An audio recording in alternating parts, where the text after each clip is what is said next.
الحمدللہ رب العالمین والصلاة والسلام علی سید المرسلین۔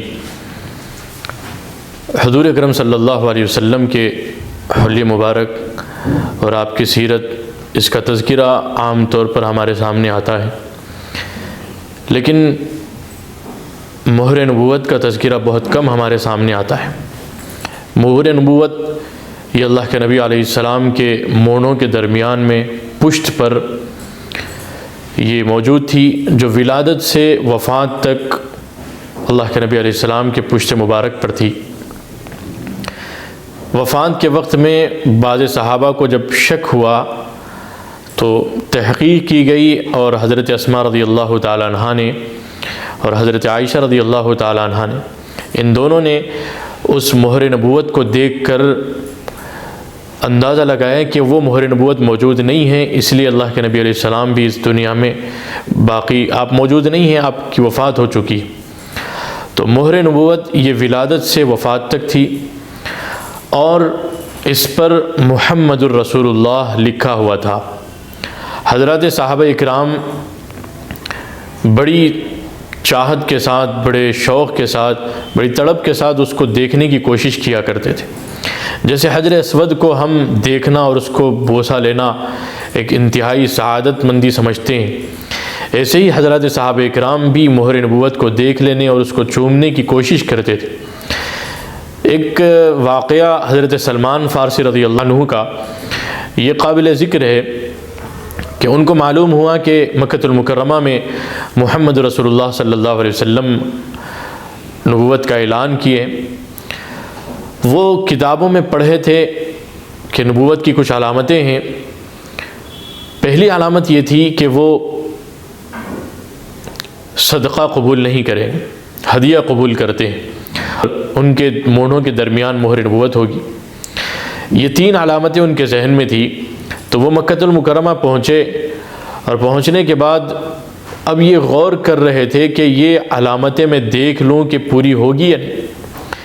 اس لیے سب سے پہلے وہ کچھ کھجوریں لے کر اللہ کے نبی علیہ السلام کی خدمت میں حاضر ہوئے۔ اللہ کے نبی علیہ السلام نے پوچھا کہ سلمان، یہ کس چیز کی کھجوریں ہیں؟ فرمائیں کہ صدقے کی کھجوریں۔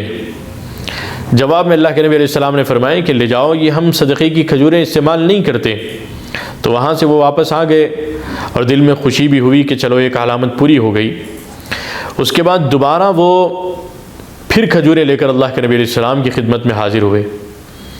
آپ صلی اللہ علیہ وسلم نے پوچھا کہ بھائی یہ کھجوریں کس غرض سے تم لائے ہو اور کس چیز کی کھجوریں ہیں؟ تو فرمایا کہ یہ آپ کے لیے اور آپ کے صحابہ کے لیے ہدیہ ہے۔ اللہ کے نبی علیہ السلام فوراً قبول کر لیے، اور صحابہ اکرام کے درمیان میں اس کو رکھ دیا، اور صحابہ اور اللہ کے نبی علیہ السلام سب اس کو استعمال کرنے لگے۔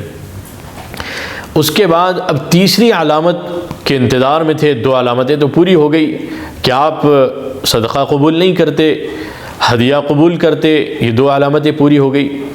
اب تیسری جو علامت کہ آپ کے پشت مبارک پر مونڈھوں کے درمیان میں مہر نبوت، یہ اگر واقعی نظر آ جائے تو پھر میں اسلام قبول کر لوں۔ اور اس کو دیکھنے کے لیے وہ اللہ کے نبی علیہ السلام کے پیٹھ کے پیچھے وہ گھوم رہے تھے۔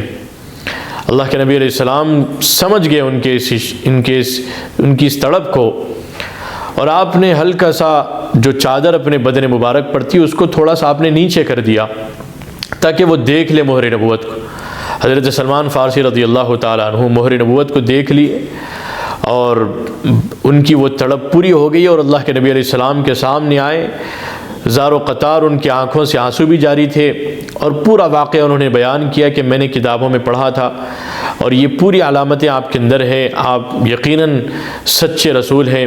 اور اس کے بعد حضرت سلمان فارسی رضی اللہ تعالیٰ عنہ اسلام قبول کر کے محمد رسول اللہ صلی اللہ علیہ وسلم کی سچی غلامی میں لگ گئے، اور اکثر وقت آپ کے پاس رہا کرتے تھے، اور بہت سے موقعوں پر انہوں نے بڑی بڑی قیمتی مشوروں کے ذریعے سے اللہ کے نبی علیہ السلام کو نوازا تھا، جس میں سے غزوہ خندق کا جو واقعہ ہے، خندق جو کھودنے والی جو بات ہے، وہ مشورہ حضرت سلمان فارسی رضی اللہ تعالیٰ عنہ نے دیا تھا۔ تو اس سے معلوم ہوا کہ اللہ کے نبی علیہ السلام کے پشت مبارک پر مہر نبوت جو سرخ رسولی کی مانند کبوتر کے انڈے کی طرح تھی اور اس پر محمد رسول اللہ لکھا ہوا تھا۔ یہ ولادت سے وفات تک اللہ کے نبی علیہ السلام کے بدن مبارک پر موجود تھی۔